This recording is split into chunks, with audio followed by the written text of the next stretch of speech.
अस्सलामुअलैकुम dear viewers, आज हम बनाएंगे रवान की फलियाँ। सबसे पहले हमने कढ़ाई के अंदर जो है वो 1 कटोरी प्याज़ों की शामिल करनी है। इसको अच्छे तरीके से जो है वो हमने फ्राई करना है। ये हमारे 2 अदद प्याज थे। 2 अदद प्याज को हमने घी के अंदर डाल के इसको अच्छे तरीके से जो है वो फ्राई करना है। और जब ये अच्छे तरीके से फ्राई हो जाए, जब लाइट ब्राउन हो जाए, तो हमने इसके अंदर 1 चम्मच जो है वो ज़ीरे का शामिल 1 अदद ज़ीरे का चम्मच शामिल करके इसके अंदर हमने इसको अच्छे तरीके से जो है वो मिक्स करना है, ताकि इसका दाना जो है वो ज़ीरे के दाना जो है वो बिल्कुल ठीक रहे, एंड तक साबित रहे। फिर हमने इसको अच्छे तरीके से और फ्राई कर लेना है। और जब ये हाफ़ से ज़्यादा ब्राउन हो जाएंगे, तब हमने इसके अंदर जो है वो 2 रेड मिर्चें और 2 ही हैं जो वो ग्रीन मिर्चों को हमने इसके अंदर जो है वो शामिल करना है। हमने इसको अच्छे तरीके से फ्राई करना है। पिछली वीडियो में मैंने हर चीज़ को, एक एक चीज़ को बताया था कि हमने ये जो घी के अंदर हम ये सारी चीज़ों को फ्राई क्यों करते हैं। अब हम इसके अंदर 1 चम्मच जो है वो लहसुन अदरक के पेस्ट का शामिल करेंगे। लहसुन अदरक के पेस्ट को मैंने जो है वो पहले से बना के इसको प्रिजर्व करके रखा हुआ है। इसकी रेसिपी भी मैं इंशाल्लाह आपके साथ जल्दी ही शेयर करूँगी।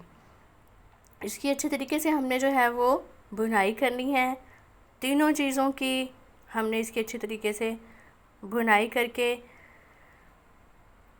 मिर्चों का जायका जो है वो इसके अंदर, घी के अंदर जो है वो, इसको फ्राई करने से इसका सारा टेस्ट जो है वो घी के अंदर शामिल हो जाता है। फिर हम इसके अंदर जो है वो 1 टमाटर बड़े साइज़ का हमने इसको काट के इसके अंदर जो है वो शामिल किया है।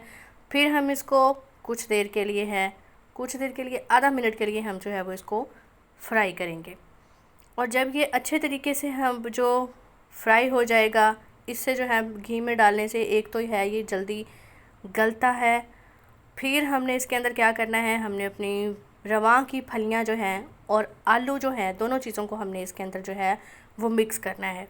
अब हम इसको अच्छे तरीके से जो है वो फ्राई करेंगे।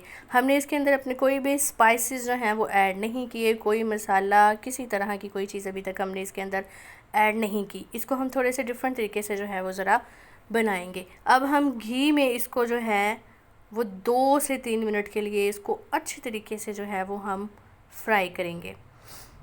और 2 हमने प्याज जो है वो इसके अंदर बड़े साइज़ के हमने घी के अंदर शामिल किए थे। और ग्रेवी हमारी अच्छी बन जाए तो उसके लिए हमने क्या करना है कि 2 मतलब प्याज को जो है वो हमने अच्छे तरीके से काट लेना है और फिर हमने उसको ब्लेंडर में मिक्स करना है। और हमने अपने अपने जो सब्ज़ी है हमारी, हमने इसको अच्छे तरीके से घी के अंदर ही फ्राई करना है। और आप फ्राई पे जो है, इसको भूनने पे कोई कंप्रोमाइज़ ना किया करें, इसको अच्छे तरीके से फ्राई किया करें। जितना हमारी सब्ज़ी को अच्छे तरीके से फ्राई करेंगे, उतनी ही सब्ज़ी जो है वो ज़्यादा मज़ेदार बनेगी। इसके प्याज लेके हमने ब्लेंडर के अंदर डाले हैं। 2 हमने इसके अंदर जो है वो मिर्चें शामिल की हैं। इसको अच्छे तरीके से थोड़ा सा पानी डाल के इसको अच्छे तरीके से हम ब्लेंड करेंगे। और वो जो पेस्ट होगा, जो प्यूरी सी बन जाएगी हमारे अंदर, वो हम इसके अंदर जो है वो इसको शामिल कर देंगे। मज़ीद हम इसको 2 से 3 मिनट जो है वो अच्छे तरीके से जो है वो इसकी भुनाई करेंगे, ताकि हमने जो लास्ट में अब इसमें 2 प्याज जो हैं वो इसके अंदर ब्लेंडर करके डाल दिए हैं, वो उसका कच्चापन जो है वो ख़त्म हो जाए। अब हम इसको जो है इसका पानी खुश्क करने के लिए इसको दम पर रखेंगे। और जब इसका पानी जो है वो खुश्क हो जाएगा, अपना सारा ऑयल छोड़ देगा, तब हम इसके अंदर जो है वो अपने सारे स्पाइसेस को शामिल करेंगे। आप देखें ये सारा ऑयल जो है वो ऊपर आ गया है और पानी खुश्क हो गया है।